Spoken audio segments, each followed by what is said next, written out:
everyone, welcome back to the Bundesliga Show, brought to you by Over the Bar, with your hosts, myself, Rory Petre in England, and Mark Broadhurst in Germany. We're back after another action-packed weekend of Bundesliga action. We've had a Klassiker, we've had lots of interesting games, we've had a relegation six-pointer on the Friday as well, so lots to get into, and for me to show off my new RB top as well. I'm not an RB fan, just to clarify, but I like their strip, to be honest. So I've been dining out on some Bundesliga tops of late as well, so I'll try and show off some of them in the next few weeks. But as RB1, why not put them on? I mean, I would wear the Man United top after their fantastic win today, but we'll not mention that. We'll move on. We'll talk about Bundesliga instead.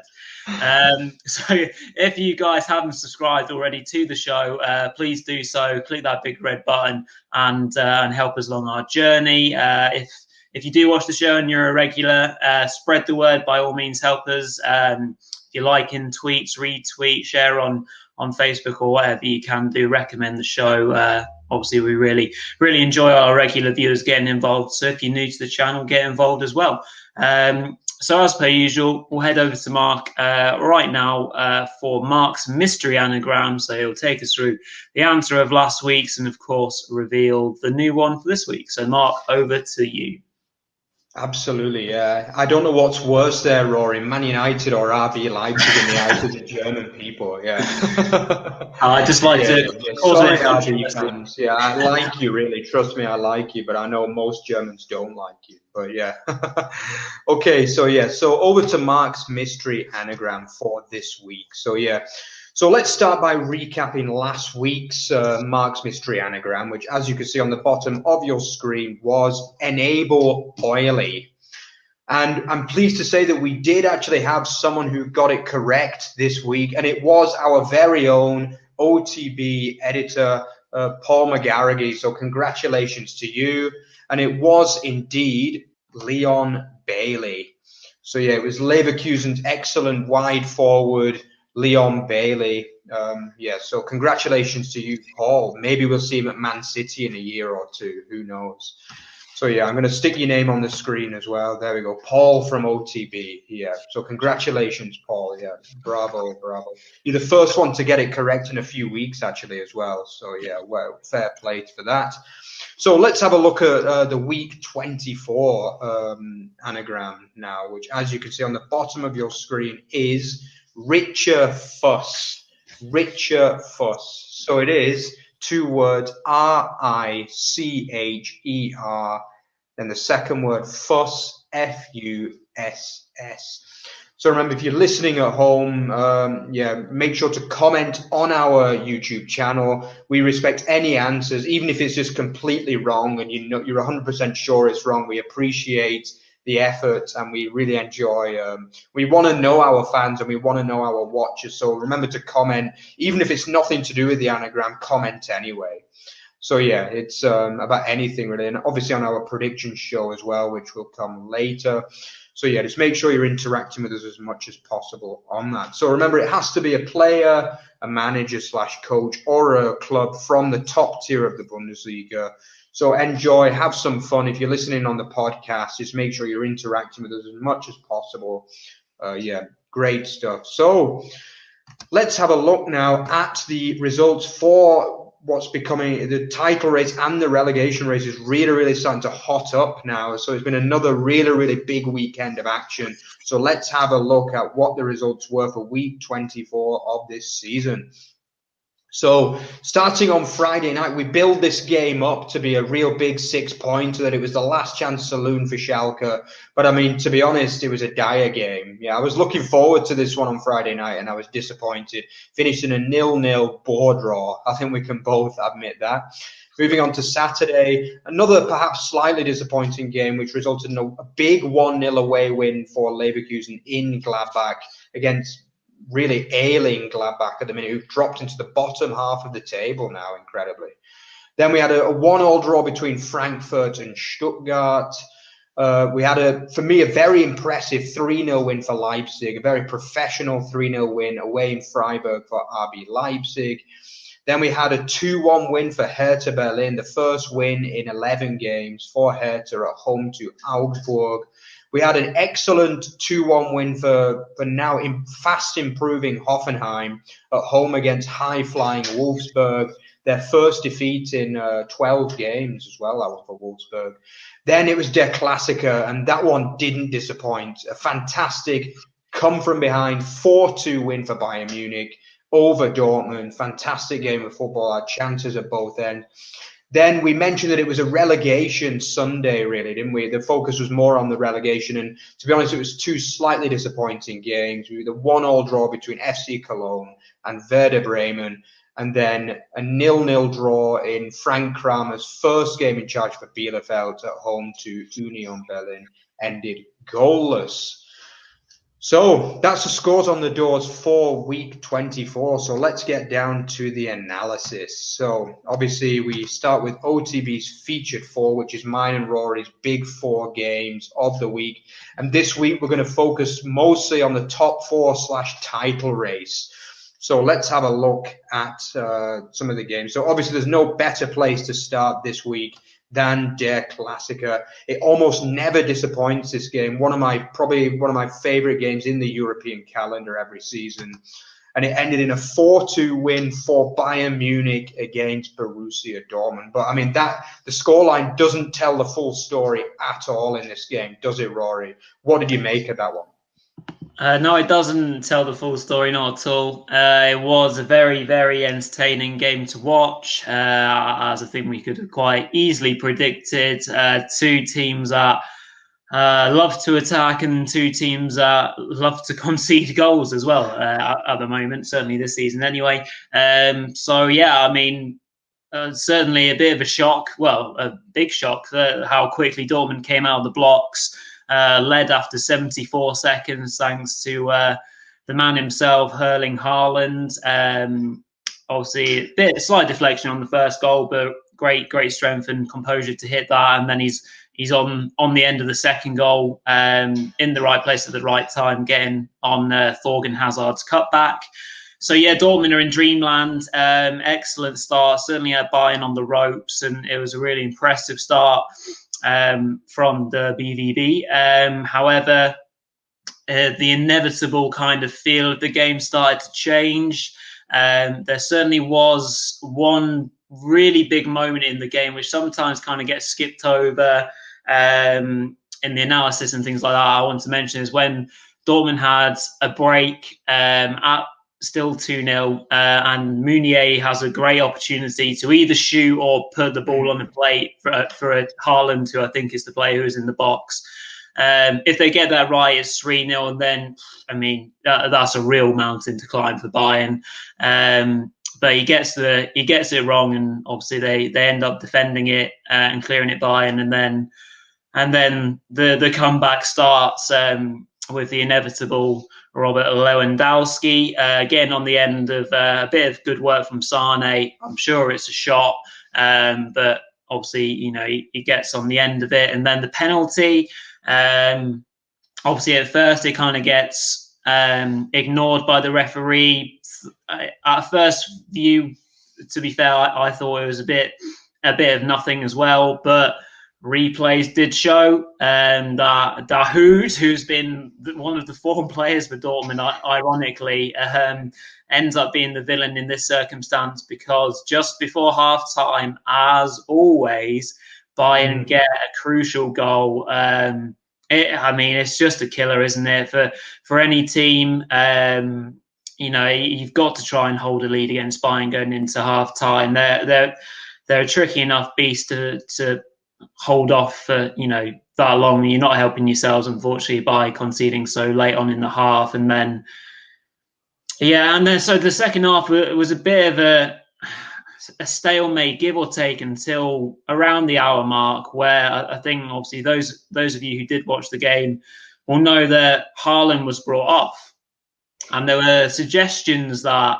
Haaland had maybe got a knock, but in reality, it always seemed like the plan was by Terzic to bring him off on 60 minutes because of their upcoming Champions League game. And then after this point, it's just Dortmund don't have a focal point to hit. It's just wave after wave after wave. And on 87 minutes, it kind of looks like the game will fizzle out to a 2-2 draw, and Dortmund would have taken that all day long, considering the pattern of play. Cross is not really quite dealt with properly in there, and there is the excellent Goretzka to volley home to win the game effectively, and then Lewandowski decides to have his own stamp on the game. He said he's not letting Goretzka have the joy, not letting him have all the credit. Goes and completes his hat trick with a fine strike to make it 4-2, and ruin my correct score for the prediction as well, annoyingly enough. So yeah, the complete comeback in the end. So yeah, from my point of view, Dortmund did not help themselves. 2-0 up, they're in dreamland. I don't think they managed the game very well, and then the killer blow of taking your best players off on 60. Royce came off as well, who I actually thought was playing a good game as well. So yeah, it's clear that the manager has targeted this particular game and thought, I have to rest players in this game, in Der Klassiker. He's obviously played a full strength team in the Pokal, and they had, they got through that. And then they've got Sevilla in a big game coming up. So that's 3 back-to-back games. And he's obviously targeted this one to rest players. And so they've been punished accordingly, from my point of view. They got what they deserved by resting players and taking players off.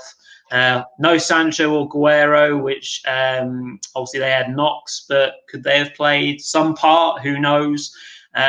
So yeah, a crazy game, but in the end, I think you have to say fair play to Bayern. It was a fine comeback. Yeah, I think for me, I don't want to be too critical over Edin Terzic there, but for me, this is Borussia Dortmund we're talking about. Do you know what I mean? We're not talking about Mainz or Freiburg here. We're talking about Borussia Dortmund, and at the end of the day, for me, what chance have they got of winning the Champions League, really, Rory? Do you know what I mean? They need to get in that top 4. For me, this was arguably bigger than the games against Gladbach and against Sevilla in midweek, I would say. Because if you're looking forward, I understand that the young lad, he wants to win a trophy, do you know what I mean? And they've not won a trophy for a while, but after Leverkusen won, but obviously Wolfsburg lost and Frankfurt drew. That should have been we've got a chance here now. We've got a chance to close the gap. Some of those sides are going to start getting nervous. We've seen Leverkusen very up and down in recent weeks. If they win this game, and Bayern were there for the taking, as we saw in the first 10, 20 minutes, they were there for the taking. For me, it's a lack of ambition at times from Dortmund. And if I were a fan, I'd be fuming, to be honest with you. As you mentioned, that there was poor game management, and this is something we've seen from Borussia Dortmund for a long time now. A stupid tackle from Dahoud at the end of the day. That's just totally unnecessary, isn't it? He catches him literally 10 centimeters inside the box. You know what I mean? It's just so careless, really, that it is poor game management, and I'm not sure how much you can blame him for that. But then obviously taking off the key players as well as resting Guerrero and Sancho. He's left out on the pitch for that last half an hour with like a B team, pretty much, and it's just, you're playing Bayern Munich. It's just, if anything else, as the arch rivals, well, yeah, some would say that Schalke's a bigger rivalry, but others now would say that Bayern's an even bigger rival than them. It was a good chance to hit them in the title race as much as anything, even if they could have clung on for a point, it would have been a massive blow to Bayern's title hopes. And I understand that Dortmund have got bigger ambitions and stopping other teams from winning trophies, but still, this is just so disappointing from Dortmund for me. And to see them play so well, that second goal was a beautiful goal. Hazard back in the team, Thorgan Hazard, who'd been really good as well for me before he got the injury. And it's a really nice goal, that second goal. You can see what this Dortmund side can do, but I don't know. It's so disappointing, that for me. And it's a massive hit for Bayern in the title race. And they're going to feel like invincible now, really, for me. Because they would have been really worried at 2-0 down. They'd have been thinking, Haaland on the kind of form he is. They'd have been thinking, we're probably going to lose this game at 2-0 down. There's a high chance. And obviously with Leipzig's win, which we'll talk about now, it would have put them in second going into the last 10 games. But yeah, it's a massive win for Bayern Munich. And again, you have got to give credit to Bayern. They've got one of the best mentalities in football. And I think if Dortmund could only adopt a little bit of their mentality, then they might start winning things again, to be honest, Yeah. you know? Yeah, I think it was a great shame not to see, full strength Bayern versus full strength Dortmund. I think that would have been a proper contest, a full 90-minute contest rather than one for 60 odd minutes, give or take. Yeah. So it is a shame really, because I think, we've still been treated to a great game. Let's face it. So one for the neutrals to really enjoy, soak up what the Bundesliga is all about, attacking each other. But it's just a shame that Dortmund couldn't do that for the full 90. But we move on. Yeah. Okay, so talking of teams who are really hitting on good form now, we've got a 6th win this weekend in a row for RB Leipzig. And I've got to say, as much as I criticised Dortmund, I've got to say this was a really, really professional performance from Leipzig. And I mean, the first half wasn't great, but I mean, as Rory knows, I'm not a big fan of passing out of the back. And once again, another team get done by passing out of the back. The goalkeeper from Freiburg sells a shocking pass straight to Solod, who then supplies Nkunku. And then, it's 1-0. And then from then on, for me, it was just an absolute stroll in the park for Leipzig. And I mean, for me, it's very impressive because Freiburg are a good team. You know, Freiburg have been one of the overachievers of the season. And the other thing I want to say about this game, I've got to say, Alexander Solod, you know, we criticised the guy. For me, he could have been, again, the hero of the week for this week, for the 2nd week in a row. I thought he was really, really good. He got the goal, he got the assist. And I just really thought this was a great performance, Rory, from Leipzig overall. Yeah, it was. I'll give Leipzig a bit of praise, given that I'm sporting their colours. So I certainly feel that I should do. But it was a tight game actually for 40 minutes. I think Freiburg did manage to kind of keep Leipzig to a couple of half chances. I think Olmo might have had a half chance / shot. They did shoot themselves in the foot just before half time. We've always mentioned the killer goal before half time, so would have sent in Leipzig into half time with a really good feeling about themselves. And then, the second half is a bit of a procession, but a really thorough job. Obviously, the second goal is really good pressing, actually. Campbell wins the ball inside of the Freiburg half, really pressing. I think he wins it off Santa Maria.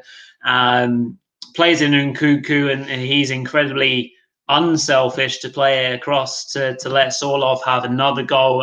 That's just a really good sign of teamwork as well, really, because I'm sure Nkunku, having already scored, will realise, oh, well, my mate's just scored a really important goal for us last week. His confidence is high. Let's keep on egging him on. Let's keep his confidence high. I'll give him a tap in. And obviously that's happened, and Solov has got himself a goal there, so that's 2-0 and effectively game over. And then the third goal is actually a really nice team goal. RB one of the only sides in the Bundesliga who are actually capable of this really, really nice football, I have to say. Really neat interchanges inside the final thirds. Ends up with Solov, who then knocks it back to Forsberg, who strokes it home first time. Really nice finish, actually, to then completely kill the game at 3-0. So, superb performance, I have to say. They're looking really strong again. Obviously, they'll be a bit annoyed maybe that Bayern were able to get that the 3 points in the end, and they not maybe share the lead at the top of the table or be top. But it's certainly game on. I mean, obviously, we're gonna be looking at the crunch game in a couple of weeks' time after the international break, when, of course, RB play Bayern in what will be, a title-deciding game. Will have a huge influence, of course. So, it'll be really exciting to see, a full-strength Leipzig go against a full-strength Bayern. That'll be a great game, I think.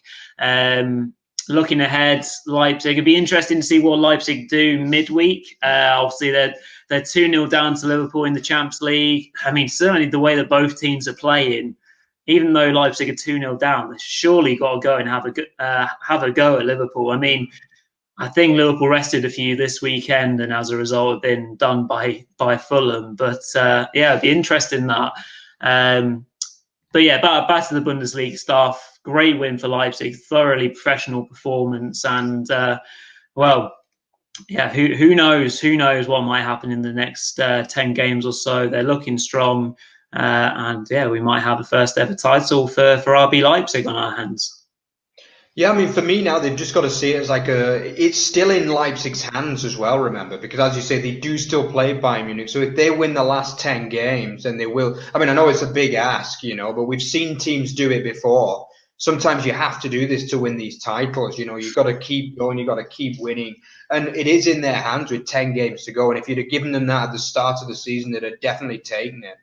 And I think for me, we are starting to see a more mature Leipzig side. I mean, I think they had a bit of a blip, like maybe just after Christmas, when we started to see the performances drop. And it's not like every week they're winning in this way, but they are finding ways, every week. And this week, for me, this was one of their most professional performances I've seen this season.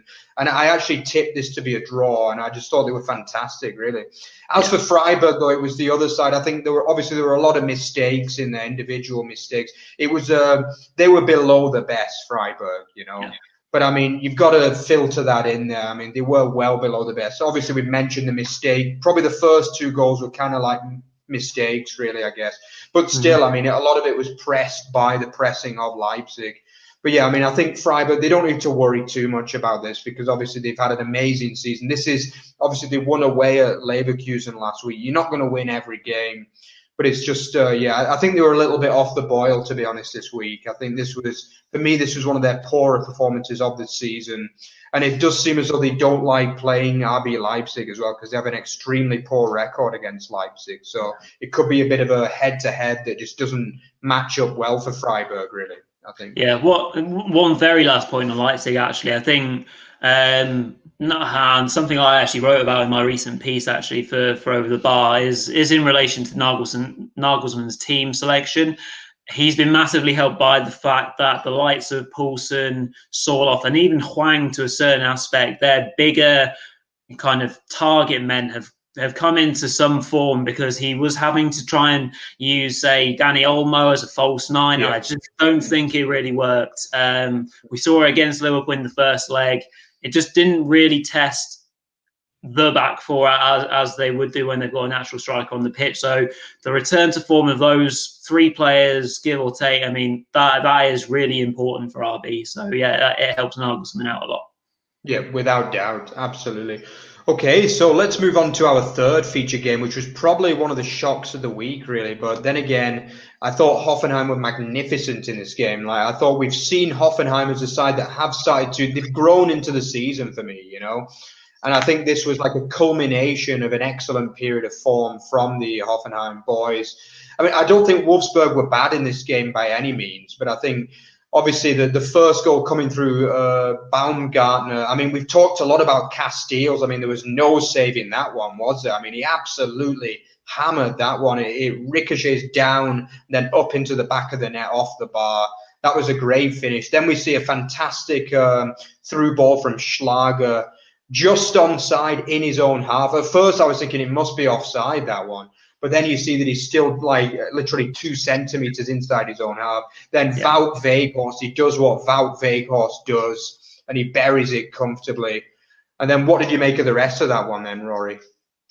Yeah, it's an interesting game. It was certainly one I actually fully expected Wolfsburg to win. And yeah, I mean, Baumgartner's opener was a really good strike. I think, I mean, without being horrible to Hoffenheim fans, I probably think it's only a matter of time before someone big comes in and maybe plucks him from Hoffenheim. And they should get a really good amount of money for him because he is a really good player. He is one player that I targeted in one of my articles right at the start of the season as a player to watch. And I think he's starting to mature into the season. There are times where he's not had his best games, but certainly in this game he was really influential. But yeah, Hoffenheim after Wolfsburg came back into it, Weghorst had another chance actually to maybe make it 2-1. I actually expected Wolfsburg to go on and take control of this game, but it wasn't the case. I thought Hoffenheim, played really well. Maybe going out of Europe has helped them kind of calm down and concentrate more on the Bundesliga a little bit. I'm sure they wouldn't have been buzzing about going out of the Europa League, because I'm sure it would have helped them financially, and a little run in a European competition is never a bad thing. But 2 assists for Kaderabek as well. His cross this time found Kramaric, who does well actually to kind of wrestle the ball under control and poke home from close range. So yeah, kind of their key players have helped them win a big game in this regard. And yeah, I mean, we've obviously got to mention the crazy tackle at the end of the game as Wolfsburg are chasing the game. Of course, they should do, and the keeper Casteels goes up for a corner. Hoffenheim breakout, and Dabur, I think it is, who looks like he's clean through on goal, and we see a FIFA-like tackle from OTAVIO, scissor kicking, or whatever you want to call it, tackling, taking him down for a red card to stop a certain goal from going in. And yeah, Mark, what did you reckon to that tackle? Do you rate that? Yeah, I mean, it was just to be honest, my first thought was, why didn't the striker just put it in? He seemed to want to take forever, didn't he? Like, it's like, I mean, he takes it past it. The keeper's out of the game completely, you know? And you just think, come on, lad, like, hit it. You're a striker. You've got to be able to bury it from like 20 yards. And he seemed to want to walk it in. And next thing, you just see like OTAVIO flying up from the back, you know? And he just like absolutely slides in. And yeah, I mean, but at the same, my initial thought was, what an idiot, really, because he's going to miss a game now, you know. He's going to miss a game, and obviously Wolfsburg are going for that top 4 place. But at the same time, if Wolfsburg end up getting in the Champions League places by 1 goal scored, then they know who to thank. They're going to have to give OTAVIO a pay rise, I think, you know. Yeah, and at the same time, if Hoffenheim miss out on if they miss out on a European place, which they are starting to put a bit of form together now, you know, they miss out on that, then they know who to blame at the same time. Because, I mean, their striker had about 5 or 6 chances just to put his foot through that and make it 3-1, you know. But, yeah, I mean, also, if imagine if Wolfsburg had equalised as well, I mean, that would have caused some scenes, wouldn't it? Yeah. I mean, I think it was literally, there were like 30 seconds left on the clock when that happened. So the game was like more or less dead and buried, but still. I mean, yeah, I really enjoyed this game, though, actually. I thought this was a really good Bundesliga game. This was like classic Bundesliga, both sides going for it. I mean, both sides in good form, really, at the moment. I want Wolfsburg to get top 4, if I'm honest with you, but I'm happy to see Hoffenheim now playing the kind of football that we know that they can do, because it's not been an easy season for Hoffenheim for most of it, but we are starting to see like regular improvement now, both in terms of results and performances. And I mean, sometimes you do see Bundesliga teams put these ridiculous runs together, and maybe they're not out of a Europa League push again, you know? So it's not impossible with teams like Union dropping points. Obviously, Dortmund still not consistent. So you never know, you know? But yeah, very, very good, enjoyable encounter, this one. Absolutely. Okay, so on to the final. That's the end of our kind of the top of the league game. So let's move on to what was another big game towards the bottom of the league, especially with the hosts Hertha Berlin, who have been having a very, very difficult, underwhelming season, haven't they? Especially given the investment that their board has made into the club over the last 18 months or so. But they finally got their first win in 11 games at home to Augsburg. To be honest with you, I think Augsburg will be kicking themselves out here a little bit. I mean, obviously, they got the goal through Neres. I mean, that was a really nice finish, to be honest, from the Niederlechner assist. Then, I mean, they hit the post through Niederlechner as well. I mean, that's really unlucky. The header, which crashes off the post, it looks in all the way. That would have been 2-0. But then, obviously, in that second half, we see Hertha come back, Rory. Yeah, indeed. It was actually quite a nicely worked goal. The Hertha equaliser is a ball in behind the Augsburg defence, and the reader is able to get onto it and hook the ball back into play. And Piatek is there to meet it perfectly with a lovely header, actually. So I think maybe his 5th or 6th goal of the season. So yeah, I mean, obviously very important that your kind of big players such as Piatek are able to contribute. And yeah, it got Hertha going. I think, generally speaking, especially in the second half, they really took the game to Augsburg. They looked energetic. They looked hungry for the win. So that obviously was really important that they went about things the right way. Brought on Lukebakio, and he was really positive. And late on, it looked like he squandered a great chance as he missed a header right at the back stick from a lovely cross in, actually. And it might have been that it was just a chance wasted for Hertha to have won the game. But he was able to have the final say because of, bit of a clumsy challenge, really, on Toussaint, who's able to get into the penalty area, and the ref, no real hesitation in obviously awarding the penalty. And then Lukebakio, obviously confident enough to step up and do the honours. So yeah, huge goal in the context of Hertha's season. Obviously looking at how it's helped them in terms of the table. It keeps them, as a result of this weekend's games, they're 2 points out of the relegation playoff place, although Armenia do hold that potentially vital game in hand.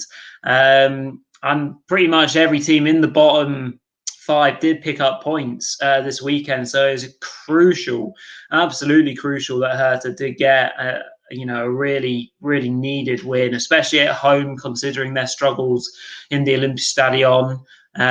So yeah, really good performance in the end. I thought they showed some really good character after going 1-0 down after just 2 minutes. I had Augsburg on my weekend accumulator, and it was looking good for a while until Hertha came back. But yeah, they showed some real character in there, and they've got the quality. There's no doubt that this Hertha squad have got quality beyond what they are at the moment, which is obviously 15th place.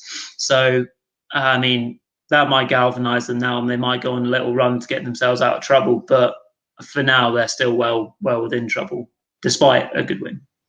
Yeah, and I think another interesting point was we've seen a few changes as well in the Hertha Berlin side. Like we saw the goalkeeper Schwolov dropped for Jahrstein as well. So that was quite an interesting point. He had a decent game as well, I think, on his first start.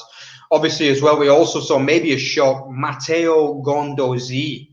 Excuse my French, but he was also dropped. Yeah, he was a big marquee loan signing.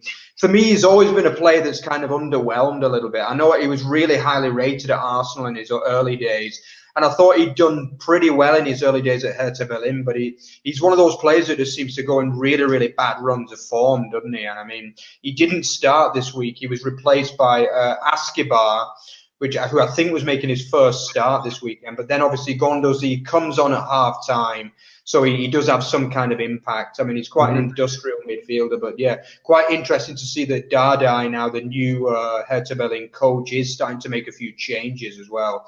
Because this, as you say, also Lukebakio, he's usually a starter, but he's been very underwhelming. I think they paid about 20 million euros 18 months ago for him, and it's just been not good enough, really, has it, from him mostly? But we've seen Hertha Berlin have a lot of problems from the penalty spot. I think Piatek missed a couple in January. So they must have been a little bit nervous when they saw that penalty, to be honest. But it's a massive, you saw with the celebrations at the end, they know how big that was, Yeah.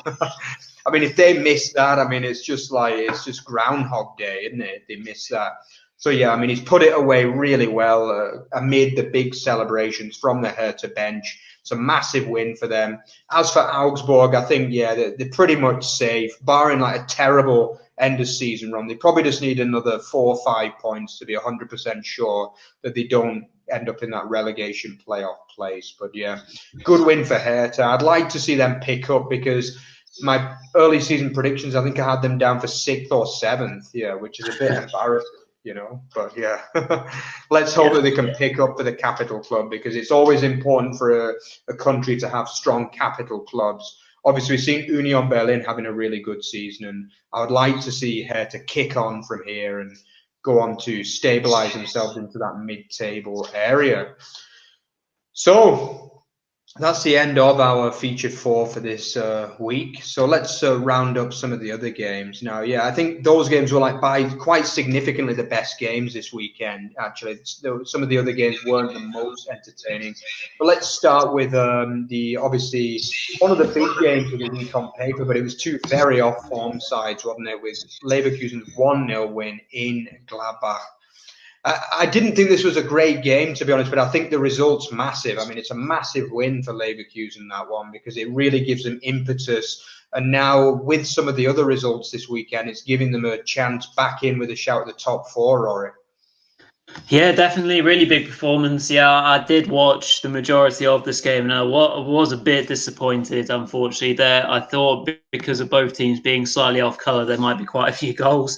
Unfortunately, that wasn't the case. Yeah, I mean, Leverkusen started the brightest without a shadow of a doubt. Diaby was really, really bright, and I thought Demarai Gray started quite well. And so they worked in tandem well. Obviously, it was Leon Bailey, rather, was suspended, I believe, this weekend, so wasn't able to contribute. They also had to make a change as well because of Fossey Menta's really bad injury. Feel really bad for him, obviously being a Man United fan. Seeing him get a good move to Leverkusen and then having a ligament injury like that is really, really horrible news. So hopefully he comes back strongly in due course. But the player who replaced him, Frimpong, who I think is a former Celtic player, I thought he was really good. I had seen him in spells actually from Celtic and didn't realise he was on Leverkusen's books. So I think he's a very good little player. So yeah, I thought out of the two teams, Leverkusen certainly looked brighter. Gladbach started the second half relatively well.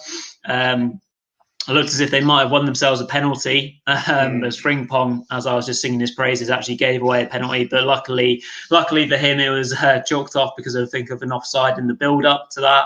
So that doesn't happen. And then, the goal itself, again, it's actually an excellent bit of play from Jonathan Tah. From the centre back, he actually wins the ball up really high from good pressing, good aggressive centre half play. Then it finds its way to Diaby, through on goal, really aggressive, gets his shot away. Good save by Sommer, but it goes back into the middle of the goal, which is unfortunate for him. And then Patrick Schick is on hand. I think his finish is probably a bit fortunate because I'm not sure he hits it cleanly, and all the defenders are running the opposite way, anticipating that it's going to go into the other corner, and it nestles in. But yeah, important goal and important win for Leverkusen. Gladbach just look done. Yeah, I think it was a case of sometimes the best finishes are the ones that you don't strike too well. You know, as you say, like you often see that mishit finish ends up in the back of the net because, as you say, the goalkeeper and defenders, they don't know where it's going to go. So, yeah, I mean, it turned out to be quite a tidy finish. But, yeah, I totally agree with you, Rory, that it looked as though it could have been a bit of a fluky one, that in a way.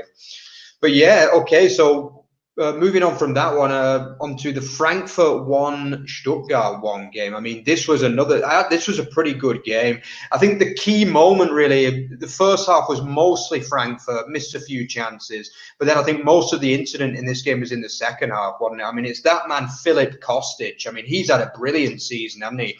I mean, for me, he has what was looked like a brilliant team move, actually, starting with Jovic into the centre, across to the fullback Kostic, who drilled it in. It looked like a really, really good team move.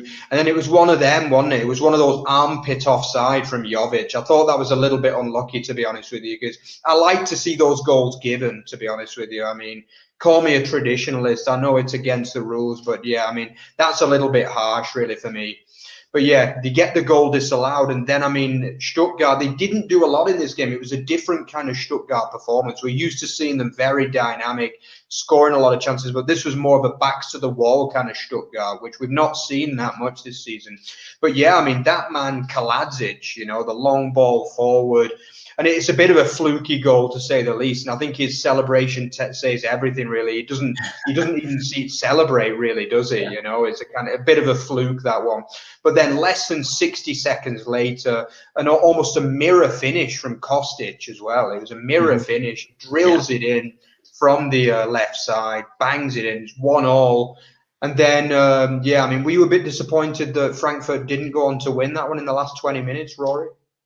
Yeah, I mean, I was surprised. Obviously, being a Stuttgart sympathiser, maybe not pleased. I think, I mean, for the last 20 minutes or so, obviously they soaked up a lot of pressure. I think there was one Jovic header that just went over the bar right on, and maybe on about 85 minutes, which was probably about as close they came. I think, to be fair, after the equaliser. So, yeah, as you mentioned, I think there, Mark, there probably was a bit of a different Stuttgart performance. I agree. Pleasing from their point of view that they didn't ship a load of goals against a hungry Frankfurt team, obviously wanting to right the wrongs of the previous week from their loss against Werder. And then Frankfurt, they'll be frustrated, of course. The goal, again, I agree. The first Kostic goal, I think, is really harsh. You want to see these goals count, and the sooner we get more clarity on the offside rule and maybe a bit more of an advantage for the attacking team, then maybe the better. We'll have to obviously wait and see what happens with those sort of rules over the summer, maybe. But yeah, I mean, credit to Frankfurt. Obviously, they'd be shocked by going down a goal in such a freakish sort of way. Showed great quality. Again, Kostic, a fantastic strike again to get themselves level. And in the context of the weekend's results, it's actually not a bad point for both teams. Yeah, absolutely. So let's move on to, again, another one of the games that was billed up to be a big game, but this one was a little bit disappointing. The Schalke 0, Mainz 0 game, yeah. I mean, for me, this game, it just kind of summed up both teams' season, really, especially Schalke. Like, I mean, they were just abysmal, to be honest with you. I mean, as for Mainz, it's still not a bad point for Mainz, to be honest, because it temporarily took them out of, I think, for the first time since all season, actually. For the first time ever since the very first week, out of that bottom two. Mm-hmm. But I mean, obviously they have been replaced back in there again, and courtesy of Bielefeld's draw today. But it's not a bad point for Mainz. But I mean, do you think this is an opportunity missed against a Schalke side who were just dreadful, weren't they, really? Yes, absolutely a chance missed for me. I thought Mainz, they didn't really take the initiative, especially in the second half. I was kind of waiting to see some more positive substitutions. The likes of Botius, I think, came on a bit too late in the game. They weren't able to find their creative players as much as they should have done. Obviously, there's plenty of crosses and hard work and plenty of possession, but I mean, the game was so poor. Obviously, from attacking it from both sides, I think, yeah. So Mainz's point of view, point gained isn't a bad thing. It's a point in the right direction, but they really needed to win that game. I think that would have put so much pressure on the likes of Hertha and Cologne and Armenia, because obviously it happening on the Friday night, brilliant way to start the weekend and put pressure on your relegation rivals. So yeah, chance missed for them, absolutely. From the Schalke point of view, yeah, we build it as last chance saloon. But yeah, so they didn't do enough. They were poor. One player I think I had to give credit to, I think Kolasinac was played in centre midfield, and I thought he did an industrious performance. Fighting tooth and nail for his team. Had to come off injured, I think, as well. One of many Schalke players who are injured at the moment. That's just, I mean, doesn't help that they've got pretty much an entire starting 11 who are out injured. And yeah, I mean, it summed it up for me. The commentator on BT Sport was referring to Schalke and their chances of how this team would have done in two Bundesliga this season, and whether they'd even survived in the second division. And it's certainly a bit of a stab at Schalke, and it's not a nice thing to say, and obviously fans won't thank me for saying or repeating it. But it's a realistic look, because they're going to be in the second division next season, and they really need to get their house in order. So let's hope that we start to see a refreshed approach, a renewed approach in the last 10 games or so. Can they take some positivity from this nightmare scenario and season and use it for next season? Because if not, then yeah, they will struggle in the second division next season. Yeah, absolutely. Couldn't agree more with that one. Yeah. So let's move on to the Sunday games. Yeah, I mean, obviously Cologne had quite a lot of pressure. They might have fancied winning this game, really, but I mean, obviously they fell behind in this game against the Werder Bremen side, who for me, they they seem to be the masters of getting those 1-0 away wins, you know. And I mean, obviously they did lead for a good 20 minutes. It looked as though they were going to get over the line. But then obviously what strikes yet again but another goalkeeping howler, this time from Yuri Pavlenka of Werder Bremen, Rory. Yeah, well, I was actually thinking so far this weekend we've not seen a goalkeeper stinker, so I don't know who to pick for 0 of the week. But lo and behold, it did come in the end. Yeah, I mean, it's just obviously they had to do a bit of a VAR check to see that if it wasn't a foul, but obviously they've not given it as a foul, and rightly so. It's a goalkeeping error which gives a very important point for Cologne, because his small margins in relegation battles, and Cologne might have to send a few thank you notes at the end of the season to Pavlenka for that clanger, because a point might be the difference between a relegation playoff place or not. So important for Cologne that they did that. A bit of a even-ish game, to be fair. Werder will be disappointed that they couldn't get another good win there, as Sargent backing up his good form as well, actually. So fair play to him.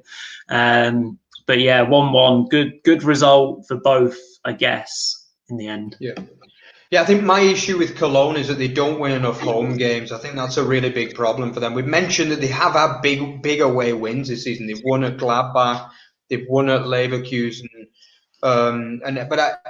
and also they won at Dortmund as well. They've had 3 big wins this season away from home. But my fear for them is that they just don't win enough home games. They've got one of the worst records in the league at home, and it's just, I still think they'll stay up this year, Cologne, but it's still, it's going to be nip and tuck, and a lot of it's going to depend on how the other teams below them do.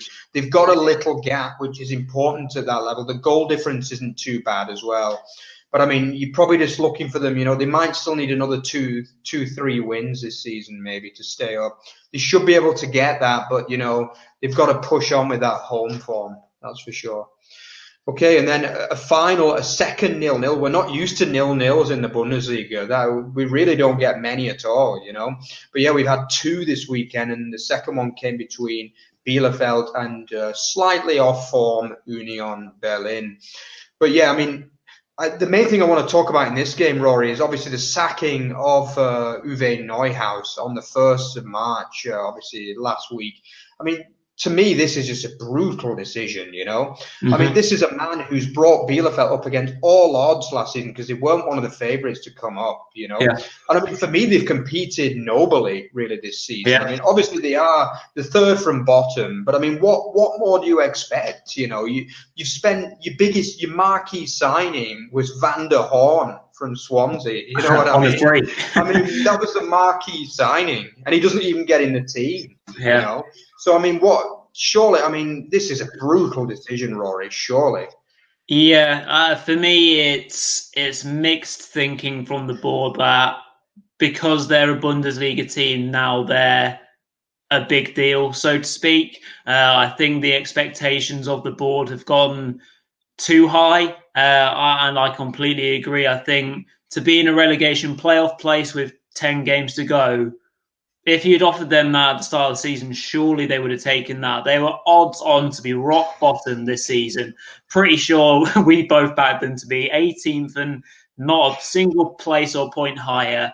And you're right, they have competed nobly. They've really struggled with goals. I mean, they've only scored 2 more goals than Schalke. They have struggled in front of goal. That's obviously they're lacking a bit of quality in that regard. They've rarely been thumped, other than maybe a few games here and there. I think maybe they shipped 5 against Frankfurt when Frankfurt were really hot. But that's to be expected. A 3-3 draw against the champions out of the Allianz. I mean, what else is the manager supposed to be able to produce? So yeah, completely agree. I think it's a terrible decision, and if they get relegated, then they've only got themselves to blame. I mean, they've sacked him, as you say, only 2 weeks. Actually, no, just over a week after that famous draw in Munich. I mean, that could have been. They were inches away from one of the most famous results probably in their history there. Mm-hmm. And I mean, then obviously they lose against Dortmund on the Saturday, and he's gone on the Monday. I mean, this is just. you never know. There could be something behind the scenes. Maybe they've fallen out over something. Maybe Neuhaus has said, "Look, you've not backed me enough," or something. So with these sackings these days, it's not always a traditional "you're fired" kind of thing. Sometimes it's more of a mutual agreement. But it officially went down as a sacking. So yeah, I mean it's. And then obviously Frank Kramer coming in to replace him. He. After a quick bit of research about him, I didn't know much about him before. He was actually working at RB Salzburg before that. Yeah. Seems as though a lot of German clubs, they kind of handpick these guys from Salzburg, don't they? They seem to be like, not only for players, but they seem to be a feeder club for coaches as well, really, Salzburg. Yeah. It was like the director of Salzburg. So, yeah, I mean, obviously it's a good point for him today. It is a good point because at the end of the day, Union Berlin is 7th. It's a great point, yeah. What did you make a lot of that game, Rory? Did you see much of it?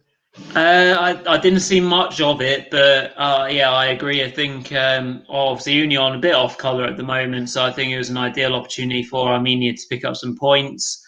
Generally speaking, there is a bit of a bounce when teams change managers. Obviously, in this circumstance, obviously it doesn't really seem like it was a valid kind of sacking or removal of the manager. So, yeah, it's a point in the right direction. At the end of the day, they were in the relegation zone, the bottom two before this game. So a point does take them back into the slightly more comfortable position of the relegation playoff place. Not that that's comfortable at all.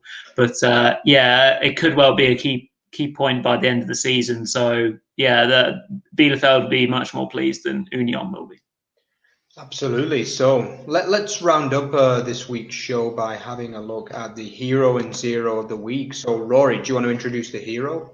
Yeah, I do indeed. And I think it would be fairly criminal of us not to select this individual for hero of the week because of his hat-trick and his hand in winning the Klassiker. The hero of the week is indeed Robert Lewandowski. And yeah, the Polish striker looking on course to potentially break a goal-scoring record for most goals in a Bundesliga season. And me and Mark have even said that we've not even seen an on-form Lewandowski yet, so that is scary in itself. But yeah, his role and crucial kind of points of being in the right place at the right time and always punishing his old club Dortmund. So yeah, Lewandowski is indeed the hero of the week. So over to Mark to go through the zero very quickly. Yeah, so the zero, I don't think there were any real clangers. I mean, obviously we mentioned Pavlenka's customary goalkeeping error, but we thought this week there was a bigger error than a goalkeeping error, which has not been often this season in the Bundesliga. But yeah, I mean, it's got to be PAULO OTAVIO of Wolfsburg. I mean, the main reason why I think he was the zero this week is because obviously he's going to have a suspension and the game was pretty much over anyway. So I guess you could say it's a kind of wasted suspension. But as we mentioned before, he could end up being the hero of the season for Wolfsburg if Wolfsburg qualify for the Champions League by 1 goal. In that case, I think he's going to get knighted as player of the season. Yeah, but I mean, obviously it was one for the cameras, really, wasn't it? That kind of challenge. It's the kind of thing you see on the kind of comedy videos. He runs the length of the pitch to like slide in on the striker. But yeah, I mean, that's enough to get PAULO OTAVIO a kind of comedy zero of the week this week, I think. So yeah, so that rounds up the show for this week. So let's just close off by having a look at the Twitter feed. So yeah, at Over the Bar FB, you can see everything football related, the League One show, everything that we produce here with the Bundesliga show. So yeah, keep checking out for that. And obviously also our website, otbfootball.net. Obviously that's the kind of centerpiece of the work we do at Over the Bar. So check out for everything, follow us on Twitter, and obviously remember to subscribe to our YouTube channel. But thanks again for joining us for another entertaining week of Bundesliga action. And we will see you again for the prediction show. Cheers all.